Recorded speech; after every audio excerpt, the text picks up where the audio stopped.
而家究竟係市民嘅知情權重要啊，定係伙計嘅安全重要？咁係人治，唔係法治啊 Sir。你係咪喺度暗示緊我公器私用？我唔係咁嘅意思。你知唔知我有權力即刻解除你職務 CP 同 DCP 都有咁嘅權力。你幾個上嚟？我有嘢想同你商量。同我叫大房膊頭2粒以上嘅 CID 全部上嚟，大息係全部商量咩？李 Sir，我覺得你今次所以帶埋啲軍裝上嚟幫我出貨。你兩個都幾有默契喎。聽講你兩個以前拍過拖，但係估唔到連口頭禪都一樣。李 Sir，架 EU 喺新界南出咗事，你已經係新界南嘅頭，去 take in charge。呢度係總部，你同我嘅分工，回歸到而家都唔會係 ACP 甚至係 DCP 直接參與行動。即係話你都認為我公器私用咯？我明白你嘅心情，如果擔心你嘅情緒影響，我問你係定唔係？事件係好嚴重，你嘅應變都過分咗。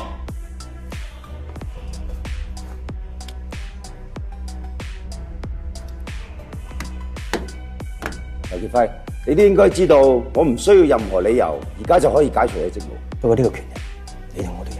就憑你呢一句說話，加埋呢幾個軍裝，就已經構成侮辱上司嘅罪。Albert，條樓數落去。Albert，帶晒佢落去。收埋支槍，最右邊。呢件事若然發生喺外國，就係一次政變。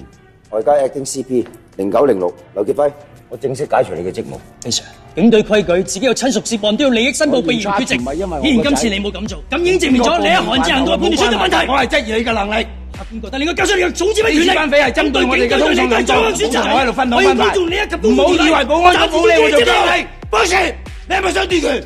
你夠票咩 Sir， 乜嘢事 CP Online， 佢要揾韓志行動嘅總指揮。